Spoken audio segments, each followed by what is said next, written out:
Mary Jo McConahay fell in love with the Mexican rainforest and the Mayans who lived there at an early age. Her new book, Maya Roads, chronicles her 30-year love affair with the region and its people. Brian Knobloch talked with her at a recent brown bag lunch at the Portland Public Library. Mary Jo, your book Maya Roads is a story of your 30-year love affair with the Mayan people. Tell us a little bit about how you started on that journey.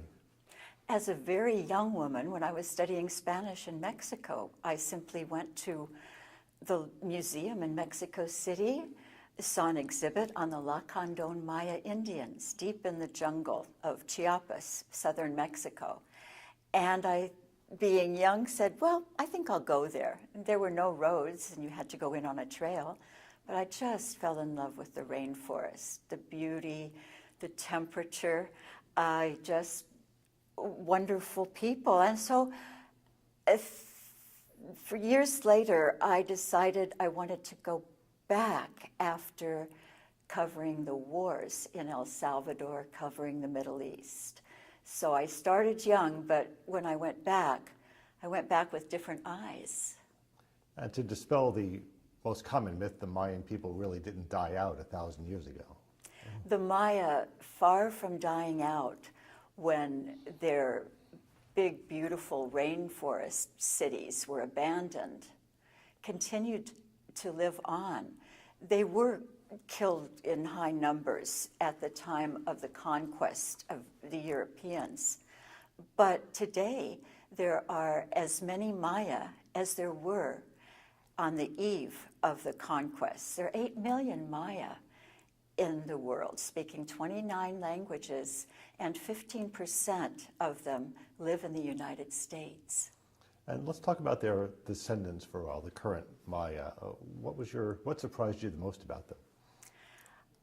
What surprised me about the Maya, I felt so totally comfortable with the Maya, knowing that they felt at one with the rainforest and that their spiritual point of view came from the rainforest, and that even after all of these years, they were connected in many ways to what we know of the classical period Maya, that is those great civilizations which had the first writing in the hemisphere, that had developed astronomy and knew a lot about medicine and food and the environment so many years ago, hundreds of years ago, that so much of that lives today in the Maya.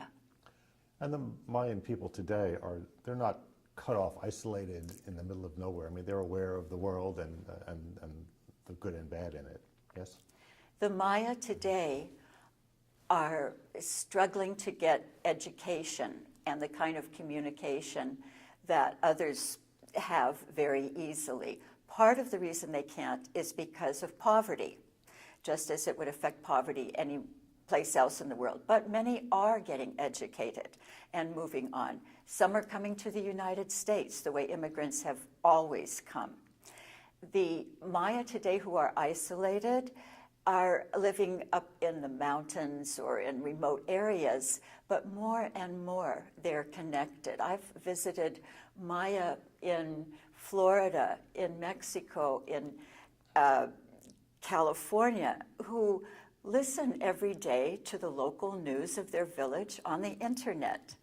And vice versa. If you've got wireless, you can also be in communication with your family, and even though they're 2,000 miles away in Alabama. So yes, times have changed, and we'll never go back. We'll never go back probably to the isolation of any human group, let alone the Maya. What was the biggest change between your first visit 30 years ago and today, either good or bad change? I say that the biggest change is in a single word, roads. That is, where once I needed to go in on a narrow trail and be pretty serious about getting to where I was going, the lake, for instance, or a village. Today, roads run by. Why? Because timber people have built them in order to get the wood out. The rainforest is falling. But it's also more convenient for people that lived isolated. Roads are a double whammy.